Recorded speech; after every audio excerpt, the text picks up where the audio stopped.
Welcome to day 5. That's flying day 5 of the British Open Series 2022 round 1. So we've had 7 days of potential flying, and with including today, because we're going to fly, that will be 5 out of 7 days. 5 out of 7 days that we've flown. That is amazing in British conditions. And we've flown at a site called Tailbridge, we've flown at a site called Weatherfell, and today we're flying at a site called Carlton Bank, which is in North Yorkshire near Teesside. Somebody's throwing things at me. I'm going to go hunt them down and batter them. Hey, Darren. That's him told. So, I forgot what I was going to say now.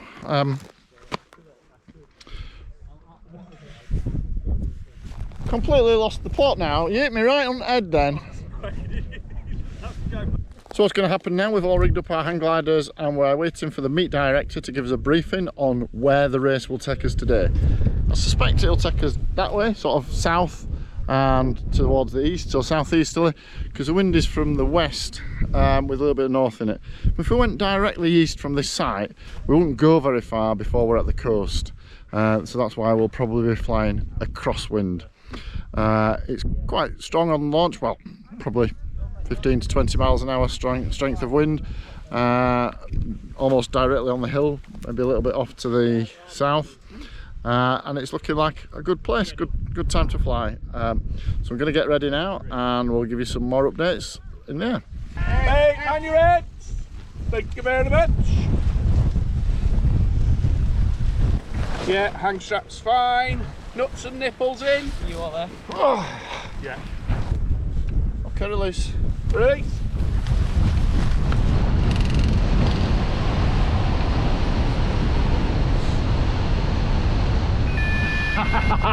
There we go! Woo! We're in the sky again. So, a task has been set. The task that we have is to fly in that direction for quite a way, probably 20 kilometres, and then over the back, with the wind in that after that, because that's crosswind, and then after that to fly downwind towards a place called Kingston upon Hull.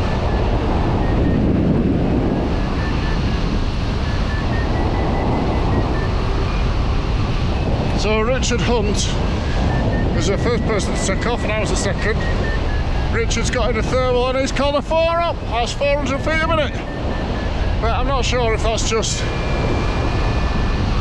the actual ridge lift working well here. It's not very sunny. I don't think there's much thermal activity at the moment. But it's doing something. I'm going up a bit. So a little bit to say about these competition tasks. They are a race. Fastest person around the course wins. Subject to other things like lead points that you get for spending more time in the lead. Gives you a bit of a point advantage for going first. However, normally we have start gates and you can't leave the cylinder until the start gate opens and your time starts at the time, at the nearest time before you went through that start gate. In the UK quite often it's quite difficult to manage that because of the prevailing wind conditions. So in this competition, all our start times, all our times have been what are called elapsed time. So basically you can start this course anytime you like and your time starts when you cross that line. A little bit different to the normal rules that you would have on most hang gliding competitions.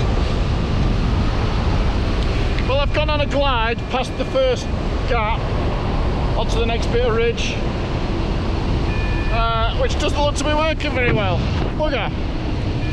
But then the whole thing's not working that well. It's very grey. I'm very low now. sort of hoping I can ridge saw this ridge. If I can't, then I'm on the floor. There is one glider above me. He looks like he's circling a bit. We're about to find out how soarable this ridge is. There's a whole gaggle above me chasing me. Loads of them.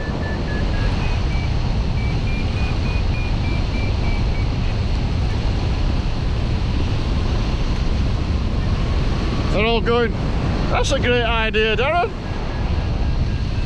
What are you doing that for?"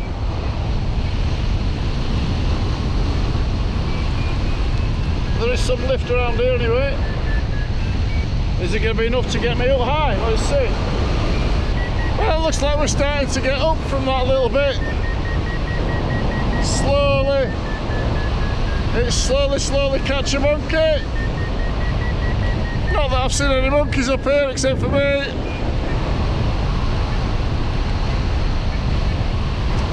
Very grey conditions, and we're flying into grey, more grey.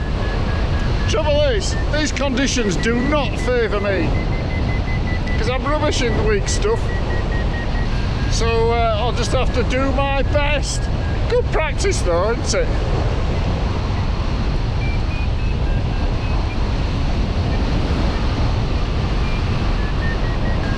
Up to 4,000 feet now. Slowing right down. Decision time in a moment.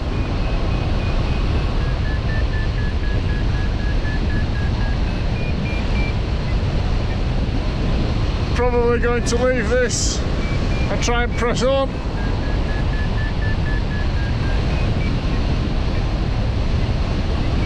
Obviously there's no guarantee of success, but if I go back to the little ridge that I've just come from, then I may just lose everything I've just gained and have to do all that again. If I press on though, I may go down. That is always a possibility. That's the whole name of the game. Do you go down or not? Found a bit more of a core again. So I'll just top up, keep going up as long as I can. Okay. Just short of 4,300 feet. I'm going on a glide. There's a few of the a few of the gliders doing the same. I'm not going to go back to that little ridge just because of the risk of losing everything I gained. Don't want to make all that effort climbing up here just to go back to where I was, same place. So I'm at least going to make some use of the height that I've got to do a glide.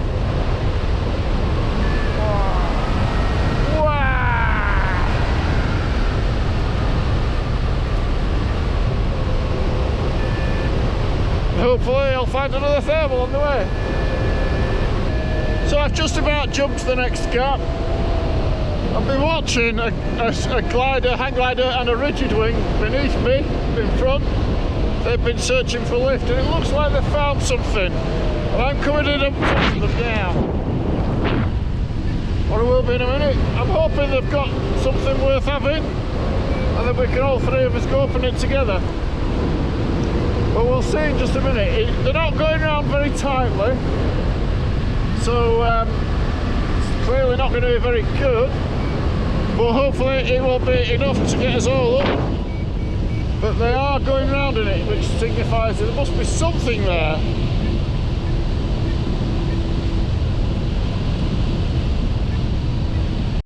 Well, that didn't work. There was nothing there. Rubbish. There's a bit of a smidge of a lift, but the teeniest, tiniest smidge is smooth. And they both abandoned it, and I abandoned it too, because there was no there. Now we're just in a completely greyed over situation. Just hoping for some inkling of lift from somewhere to get us up. Those two gliders are not coming up, but I'm going down to meet them because there's no lift.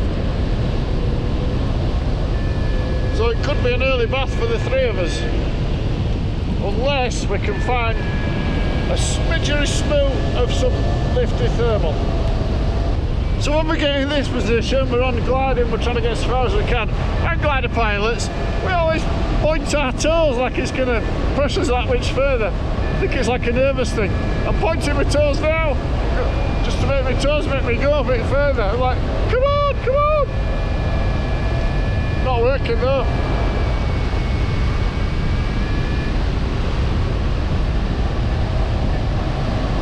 I think I'll probably be better off just trying to relax.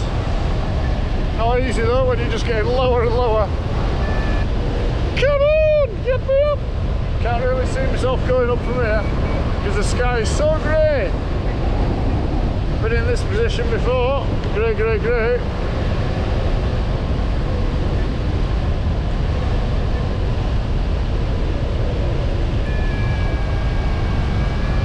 The glider beneath me looks like it's decided it's going to land. Going over in circles now over a big sort of potential landing field.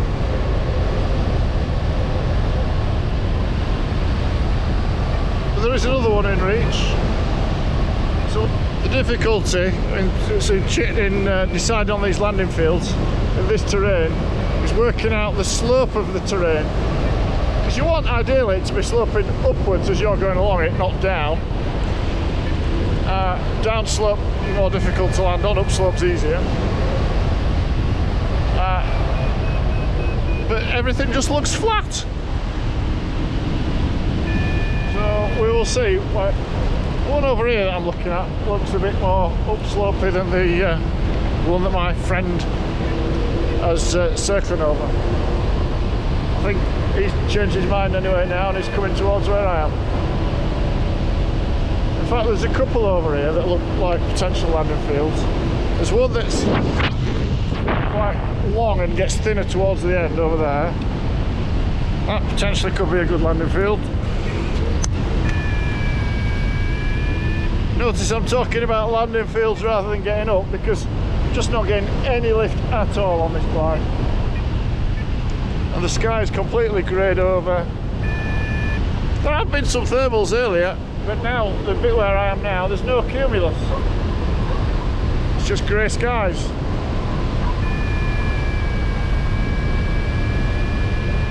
And what you need really is sun. Sun's what creates the thermals and makes you go up. And there's no blinking sun. No blinking sun whatsoever. I've lost that other glider now, I don't know where they've gone. Can't be far away. Anyway, there's a rigid wing below me as well.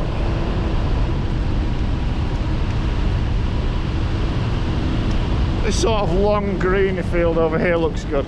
It's got no cattle in it, no crop in it.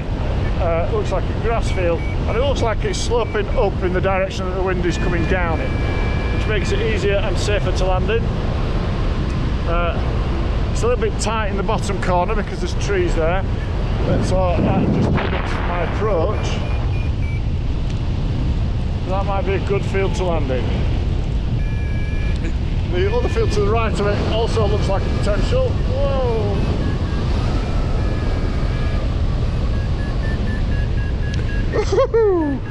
Bit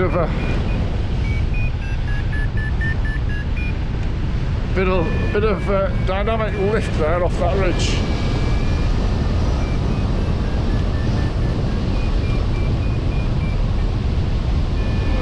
I've got a full VG on, so it's difficult to turn. Suppose I should turn that off.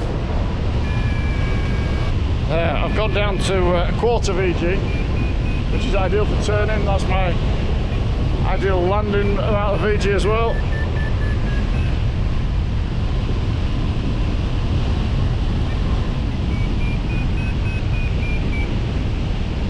So the glider that I talked about before, I can see them now, setting up on the big field that I said that they were gliding over.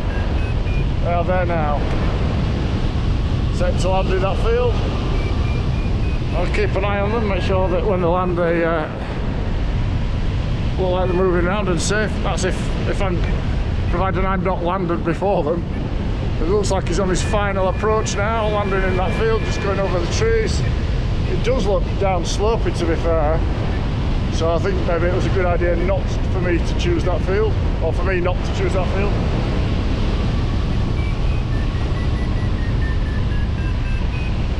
Yeah, they're about to land now.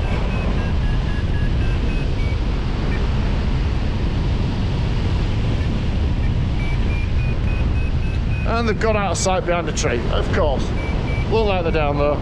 Well, definitely down, because I haven't come back into sight. So, soaring this tiny little ridge, been getting lower and lower on it all the time. Oh, I can see that glider now, walking up the field. Clearly landed safely.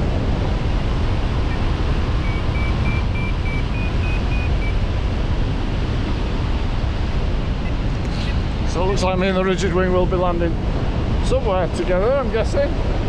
Wonder if he's picked the same field as me. I hope so, because that validates my choice of landing field. 2, it gives me somebody to talk to when I get down there. But I also hope that we don't get in each other's way. Well, that rigid wing glided straight over the blinking landing field that I chose. You forget how good their sink ratio is. They can just go for miles.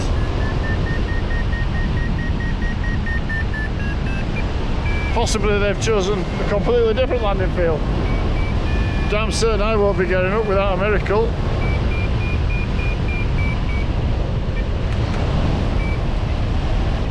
Well, the rigid wing did choose a different landing field. I'm not quite sure why, although looking at mine there is a potential that it might be down slopey. And I could see from the rigid wing's landing field that it wasn't particularly down slopey. There was a slope on it, but more of a cross slope. So if I land in that field where the rigid wing landed,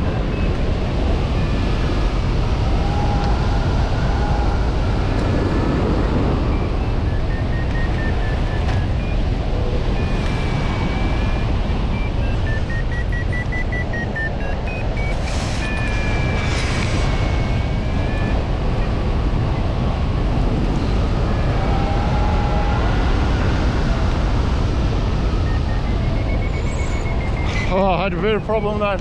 My zip got stuck because I tried to unzip while I was high up. I found out that the zip was stuck. I would have been struggling to get my feet out. But I got the zip unstuck and I've got my feet free now. So that's a bit of a tip. Get your feet out while you're high. Because if I'd have been low down there, I would have been completely screwed.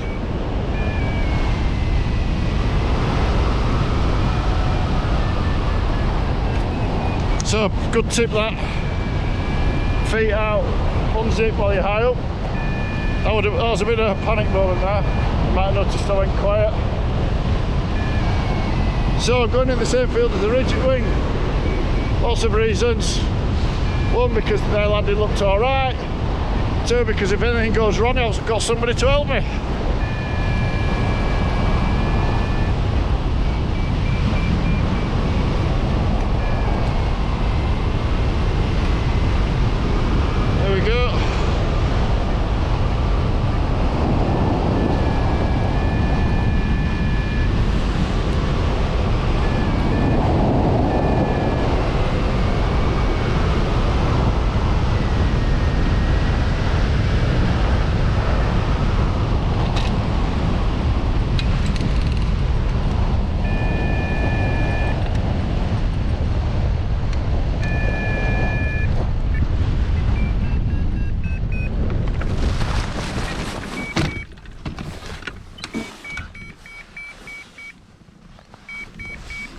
Mike, that went a bit dodgy at last second, didn't it? Woo! So, this is Mike Armstrong. He's one of the top British rigid wing pilots. He'll say no, but he's always winning. He's dead good. Anyway, he chose this landing field that we're in now, which you'll see is all right. But it's not the one I originally chose. So, Mike, did you see the landing field over there? There's a big green one. I was did. thinking of landing that. It was probably the best landing field, but So the reason I didn't go there was because we were overflying some horses, and I think horse owners are quite often a bit twitchy about us flying low over their horses because it can spook them. So I thought we'd best come here. If you can't understand that, get your Scottish translation dictionary out and you'll be able to understand what he said. Basically, he picked this landing field because of the horses that we were overflying and didn't want to spook them. I didn't actually spot the horses, but it was a good call, Mike, and you actually picked us a good landing field. And as you can see now, Justin's down in this field. He's one of the other top British pilots. And it's like, you know, someone down in the field attracts everybody else. We're like sheep. But yeah, it was good. You might notice that as I came in, I was doing all right with my landing. I was into wind, going nicely. I was quite happy with that, and all of a sudden I got lifted up under one wing, and it tipped me a little bit. But I had enough speed to deal with it. So it's a key of having plenty of speed on when you come in, when you land. I had enough speed to deal with it, and I didn't tip the wing over, and the landing was okay in the end. I landed without tipping the nose over, so I'm quite happy with that. As you saw in the flight, I had a quiet spell just before landing, because my zip got stuck in my harness. I couldn't get my feet out. So that was a moment of panic. It was like, oh my God, I'm gonna die. Well, not die, but land in a zipped up position, so I have to be ready for that. But because I did it high up, because I unzipped while I was high up, I had the ability to fiddle with the zip in a real panic situation and actually get the zip undone. But if I'd have left that much later, it would have been a real problem. So good key tip, get your landing preparations in early, get unzipped, get your VG in the right position so your landing itself is nice and relaxed. So my landing, I'd got all that stuff sorted out before I actually landed, and it was nice and relaxed and it was okay.